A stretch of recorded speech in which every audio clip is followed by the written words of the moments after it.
Pangan tidak bisa lepas dari kebutuhan pokok bagi manusia. Sumber utama pangan yaitu dari pertanian. Semakin banyaknya bangunan gedung serta pemukiman menjadikan lahan pertanian semakin berkurang.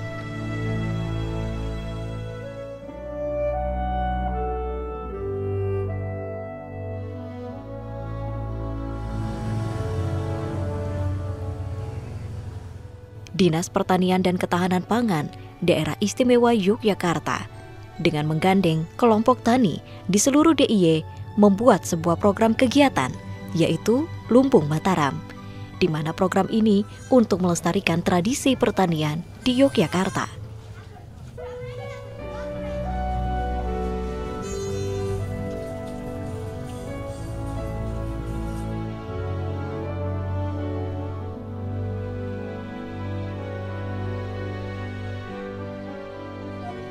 Lumbung Mataram merupakan program yang terinisiasi dari dana keistimewaan dalam rangka penyediaan pangan dengan cara memanfaatkan lahan-lahan pekarangan yang ada di rumah warga. Selain untuk melestarikan budaya pertanian, kedepannya Lumbung Mataram ini bisa menjadi penghasilan untuk warga setempat.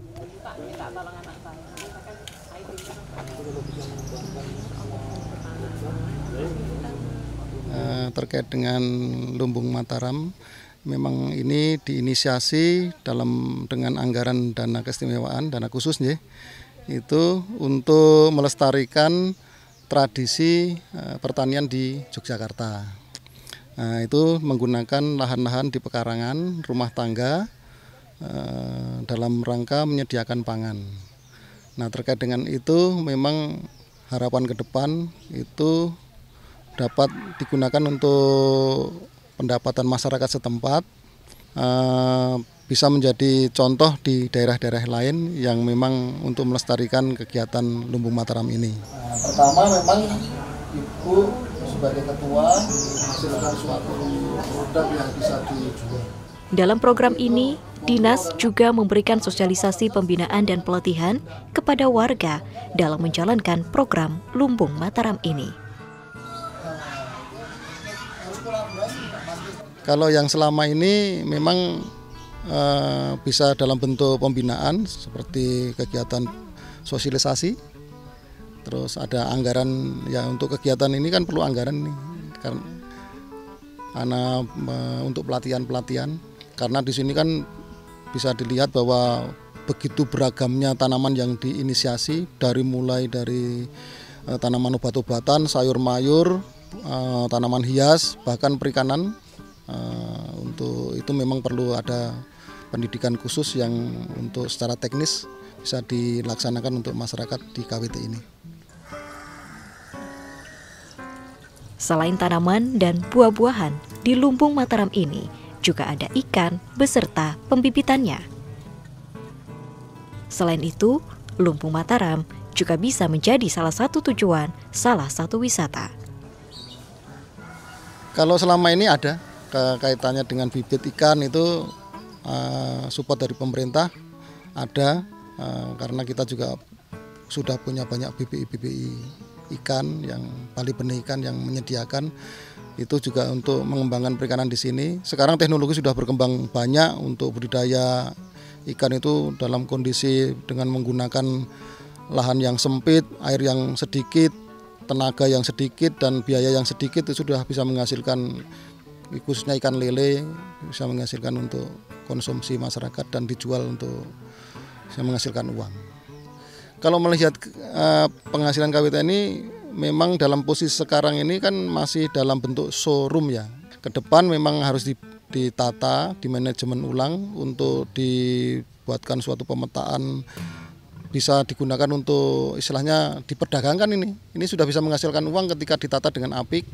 Dipromosikan bahwa bahkan akan dilirik wisatawan loh ini, karena dengan adanya ragam tanaman yang tersedia di sini ini semua bisa diakses oleh masyarakat, dan ini kalau diolah menjadi tanaman makanan olahan dan sebagainya itu sudah bisa menjadi cindera mata, bisa menjadi luar biasa ini.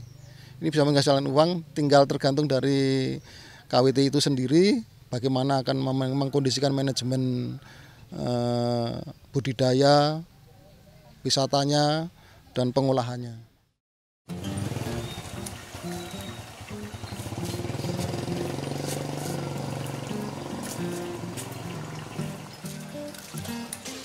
Salah satu kelompok tani di daerah Bantul yang mendapatkan hibah demplot lumbung mataraman ini, yaitu kelompok wanita tani ayam atau disingkat KWT Ayam. KWT Ayam ini terletak di Desa Plumbon, Bangun, Tapan, Bantul, di mana dulu daerah ini merupakan tempat pembuangan sampah.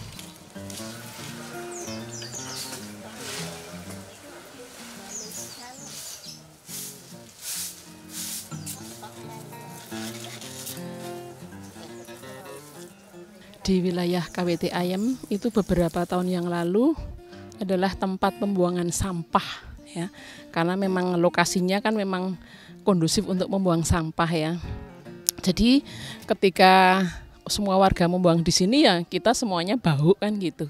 Kemudian dengan seiring berjalannya waktu, tahun berganti tahun ya, kita kan tambah wawasan ya, sehingga kita ada kemampuan, ada kompetensi untuk critical thinking ya. Kita berpikir kritis bagaimana caranya mengusir orang-orang yang membuang sampah di sini tapi dengan tidak menyakiti. Akhirnya kami berembuk dengan beberapa pengurus RW dan juga Pak Duko dan juga dari BPD Kelurahan Bangun Tapan, itu kita sepakat untuk membuat komunitas.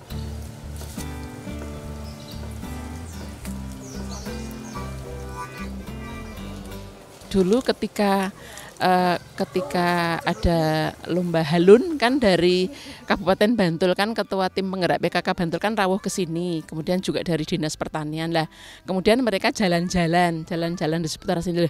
Ini kok ada seperti ini gitu toh. Ini sudah pernah dapat bantuan belum? Oh belum Pak, karena ini memang kita murni swadaya, jadi kita punya anggota 30, kemudian tiap anggota itu iuran 25.000 sebagai modalnya begitu, sehingga nanti ketika jadi kan bisa dijual, kemudian nanti juga ada donatur seikhlasnya begitu. Oh iya toh, terus akhirnya kok belum pernah dapat bantuan, kok sudah seperti ini ya? Ya karena memang kita ada kesadaran dari masyarakat sendiri. Kita kan juga ada programnya baik jangka pendek, menengah maupun jangka panjang begitu. Terus akhirnya dari situ mereka berkunjung, wah ini kayaknya layak untuk dibantu, karena mungkin dari pemerintah sendiri mungkin juga punya pemikiran kalau yang mandiri itu mungkin akan lebih berhasil daripada yang disumbang-sumbang tapi kok sumbangannya entek tapi tanamannya entek. Tapi kalau ini nggak pernah disumbang tapi kok ada tanamannya, kan berarti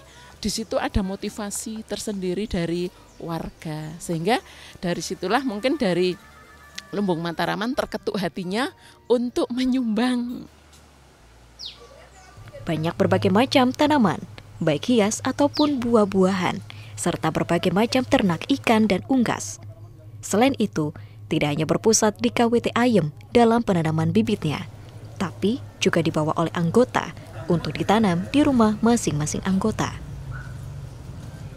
Untuk anggota-anggota itu juga kita beri bibit-bibitnya, karena kita juga istilahnya mengkandar anggota itu harus cinta tanaman juga, sehingga mereka juga harus menanam di rumah masing-masing. Jadi anggota-anggota itu punya tanaman juga, tapi nanti ketika dijual itu juga atas nama KWT Ayam, tapi uangnya nanti masuk ke mereka sehingga mereka termotivasi begitu. Ada 30 anggota di KWT Ayam berbagai macam latar belakang. Berbagai macam kendala dapat diatasi dengan diadakannya rutin rapat ataupun komunikasi lewat online. Pemasukan selain dari kas, juga hasil dari panen KWT Ayam sudah mulai dipasarkan melalui pameran. Penjualannya Yaitu nanti ya dijual. Kalau misalnya kita pameran-pameran kan kita mengikuti, ada beberapa kali pameran kita ikuti itu, maksudnya ya supaya mereka tahu toh, nomor satu itu tahu kalau KWT ayam itu ada, kemudian yang kedua ketika terbeli nanti ya masuknya ke kas. Tetapi nanti tergantung kalau misalnya itu tanaman misalnya miliknya Bu Ijur, misalnya nanti harganya dia payu sampai 200.000, nah itu nanti yang 20.000 masuk kas. Kemudian ada kemarin tuh sampai laku 1 juta gitu, nanti yang 100.000 masuk di kas. Kedepannya, KWT ayam ini bisa berkembang dan menjadi sebuah bisnis serta bisa mensejahterakan anggota. Harapan ke depan kami untuk KWT ini bisa berkembang dengan bagus dan nanti bisa dikembangkan untuk bisnis supaya nanti ke depannya anggota-anggota itu juga nanti meningkat ekonominya. Itu harapan kami, profit oriented ke depan, Mbak.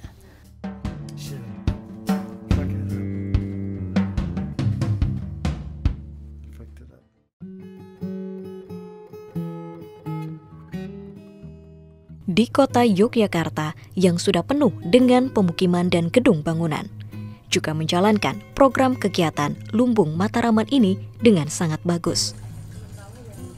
Dengan terlihatnya kelompok-kelompok tani ataupun kelompok wanita tani yang sudah menjadi bagian pengembangan pertanian yang ada di Yogyakarta.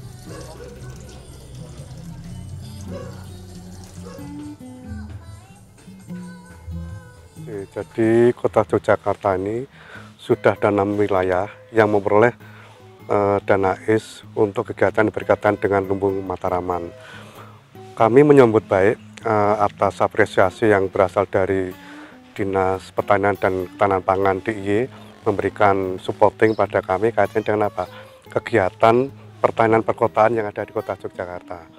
Kegiatan yang berkaitan dengan pemberian hibah dari DIY ini tentunya kita manfaatkan untuk penguatan kelembagaan termasuk juga pengembangan pertanian perkotaan yang ada di kota Yogyakarta. Bantuan yang kita terima pertama ada yang berkaitan dengan sarana prasarana, kemudian media tanam dan sebagainya. Dan itulah yang dimanfaatkan oleh kelompok tani maupun kelompok wanita tani yang ada di kota Yogyakarta untuk menjadi bagian dari suplemen pengembangan pertanian perkotaan yang ada di kota Yogyakarta.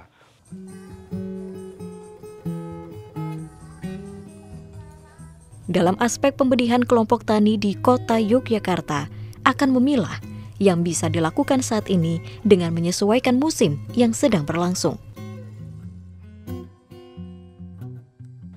Ya, berkaitan dengan aspek pembenihan dan sebagainya, tentunya teman-teman kelompok tani, kelompok wanita tani akan memilah apa yang bisa dilakukan pada saat itu. Misalnya penyediaan benih untuk tanaman satu musim.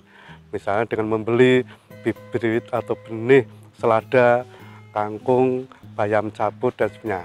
Dan bagi teman-teman kelompok tani dengan penyediaan sarana seperti ini akan lebih memacu dan memicu proses pertumbuhan kelompok itu ke hal yang lebih bagus ke depannya seperti itu. Yang memilih adalah teman-teman kelompok tani memilih pada masa tanam ini kita sebaiknya menanam selada. Mereka akan bersama-sama dengan kelompoknya, dengan anggota kelompoknya untuk membeli di pusat-pusat pertanian atau di toko-toko pertanian, atau bisa juga membeli di kelompok tani yang lain yang memang menjual benih-benih yang sudah ada, yang kemudian bisa ditanam lagi supaya apa? Agar perputaran uang tidak keluar ke daerah yang lain, tapi ada pembelian di sekitar tempat itu, kemudian bisa dinikmati oleh kelompok tani yang lain. Begitu kira-kira. Di kota Yogyakarta, terdapat 6 wilayah yang mendapat hibah lumbung Mataram ini. Kelompok yang mendapatkan sudah terkriteria dan terseleksi dengan baik. Tak hanya itu, keterlanjutan diutamakan dalam pengembangan lumbung Mataram ini. Di kota sudah ada 6 wilayah yang memperoleh dana hibah dari DIY tersebut. Ya, tentunya untuk memperoleh bantuan lumbung Mataram juga harus ada beberapa catatan. Pertama, ada eksistensi kelembagaannya. Kemudian ada aktivitas dari kelembagaan itu. Kemudian ada apa? ada proses perencanaan, proses pelaksanaan, dan proses hasil yang bisa kita lihat. Kalau hanya ada kelompok kemudian diberikan ternyata tidak ada apa-apanya, ya percuma. Harus ada sesuatu yang ada di situ. Harus ada lembaga yang formal, ada ketua kelompoknya, ada semuanya. Paling tidak itu adalah pengejawantahun bahwa dengan kelompok ini jaminan bahwa Lumbung Mataram tidak akan muspro dalam tanda petik atau tidak akan lenyap setelah datang ke tempat kami begitu.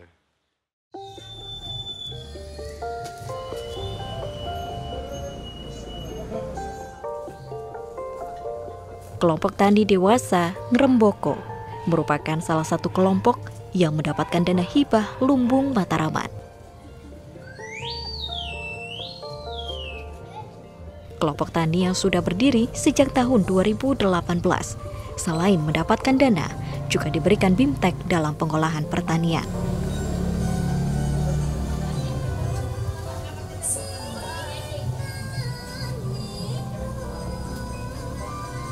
Alhamdulillah. Jadi dana hibah ini kami dapatkan betul rezeki Allah. Karena kami tidak menyangka bahwa kegiatan kami ini dinilai sangat positif terutama oleh Dinas Pertanian Kota Jakarta. Kemudian karena kami bisa bertani secara kontinu terus menerus dan hasilnya cukup mengembirakan bagi warga kami, sehingga dalam perkembangannya itu sebenarnya ini betul bonus yang kami dapatkan di dana hibah ini. Karena dana hibah ini kami dapatkan sementara kami kelompok tani dewasa yang baru berdiri tahun 2018. Tapi karena dinas itu Pertanian Kota melihat ini ada kelompok tani yang cukup eksis ini dan dia kontinu dalam, akhirnya lah dipilihlah kami di tahun 2019 kemarin untuk mengajukan proposal ke provinsi program Lumbung Mataraman. Dan alhamdulillah setelah diverifikasi oleh Dinas Pertanian Provinsi, alhamdulillah itu kami lolos. Dan subhanallah ketika proposal yang kami ajukan senilai 25 juta kemudian diaplikasikan, diwujudkan dalam bentuk barang jadi kayak rumah bibit, kemudian ayam, kemudian bibit lele dan bibit yang lainnya, alhamdulillah kami langsung kerjakan. Dan karena kami sudah terbiasa itu sehingga kami tinggal menambah ilmu bagi warga yang untuk lele sama ayam karena kita belum pernah itu. Dan alhamdulillah berjalan waktu kami disupport dengan BIMTEK dan sebagainya. Ini alhamdulillah kemudian Lumbung Mataram ini berjalan memberikan motivasi tersendiri bagi kami.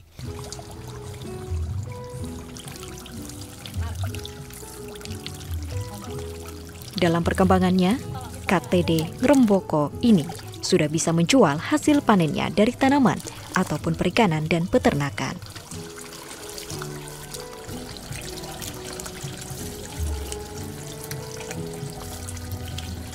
Nilai jual kita yang paling menguntungkan adalah ketika kita bisa menjual tanaman dalam bentuk seperti ini, Mbak. Nah, kami jual langsung dengan bentuk sekali dengan medianya. Ini harganya, ini kami jual antara 30 sampai 40 ribu satu pot. Kalau pakai polybag kayak gitu kita jual 10 sampai 15 ribu. Ini yang betul menggembirakan bagi, karena itu bisa juga belum mungkin kalau dilihat hasilnya mungkin ini hanya berapa kilo lah ya. Mungkin kalau pas harganya turun mungkin tapi kalau dengan jual seperti ini dan kami memberikan pemahaman kepada pembeli atau terutama pembeli daerah perumahan bahwa jangan sekali beli lombok tapi insya Allah jangan bisa 6 bulan 1 tahun tidak akan beli lombok, sehingga dengan uang itu 35.000 maka insya Allah setahun ya tidak. Nah itulah yang luar biasa. Kemudian alhamdulillah telur ini dari hasil ayam ini cukup mengembirakan karena bisa berkembang, kemudian bisa ini sudah ada berapa yang menetas. Ayam kita yang pertama menetas itu dengan jadi 8 ekor, kemudian ini yang 6 ini sedang angkrem ini. Walaupun sudah berjalan, dikarenakan anggotanya orang perkotaan bukan petani, KTD Ngremboko juga mengalami berbagai kendala dalam pelaksanaannya. Jadi kendala kita adalah di ilmu. Bahwa kami kan orang kota ini bukan petani seperti petani desa. Sehingga kami sangat membutuhkan sentuhan ilmu. Karena sesuatu yang ada ilmunya seolah akan cepat bisa berkembang. Nah kemudian kemarin alhamdulillah kami ada Pak Sagio selaku PPL kita. Itu memang ketika kita ada kesulitan apa, kemudian kami meminta Sagio untuk bisa nggak kami dikasih datangkan ahlinya ataupun pelatihan untuk pembuatan pupuk, pelatihan penanganan hama, dan alhamdulillah kemarin ada pelatihan penanganan hama, kemudian ada pelatihan untuk penanaman.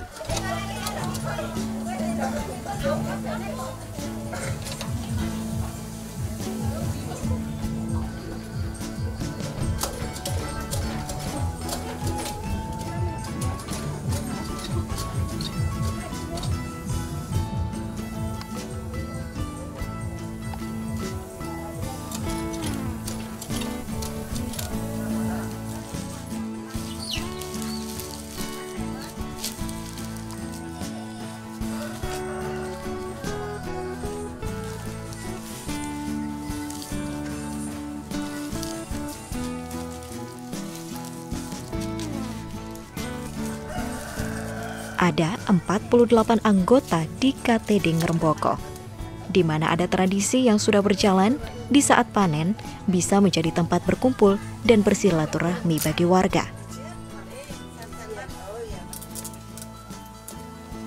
Anggota sekarang ada 48. Dari pertama kita 30 dan bertambah dari sekarang 48. Pertama kali ketika kita panen sayur, itu yang bikin simbah-simbah pada nangis adalah ketika kita bisa panen, kemudian masak, kemudian dimakan bersama-sama. Jadi kayak kalau di kampung itu kita kenduri bareng itu. Jadi itu menjadi tren tersendiri bagi kami. Sehingga sampai di tahun yang keempat ini kami masih bisa bertahan karena warga senang menanti-nantikan. Ayo Pak, kapan kita panen kemudian masak. Nah itu jadi kayak semacam kebutuhan yang wajib bagi. Sehingga setiap bulan itu kami hampir kalau panen kemudian kami masak. Panen lele, masak lele, kemudian kita kerja bakti, kemudian bapak, ibu, anak, simbah semua kumpul di aula tengah itu sama teman untuk makan bersama-sama. Selain menjadi kelompok pelestari pertanian, KTD Ngrembaka berharap bisa menurunkan ilmu pertanian ke anak cucu hingga cicit. Cita kami adalah ini bisa menjadi sebuah edukasi untuk anak-anak kita. Kami lebih sangat senang kalau kami bisa ngajari anak-anak ini, dan alhamdulillah sudah terlaksana. Jadi sampai hari ini hampir ada sekitar 15 kelompok PAUD di Kelurahan Kicak ini yang belajar tempat kita. Kemudian ada beberapa SD belajar tempat kita, bahkan sampai ini yang ada beberapa mahasiswa yang kuliah itu dia menjadikan tempat ini menjadi tempat mereka belajar, observasi. Kemudian ini ada 2 mahasiswa kita yang jadi judulnya skripsinya itu. Ini alhamdulillah ada 2 anak ini, 2 dari UNJ sama 1 lagi dari Politeknik. Kesehatannya lolos ini untuk skripsi. Ini yang bagi kita mudah-mudahan ilmu ini bisa banyak manfaatnya bagi generasi kita berikutnya.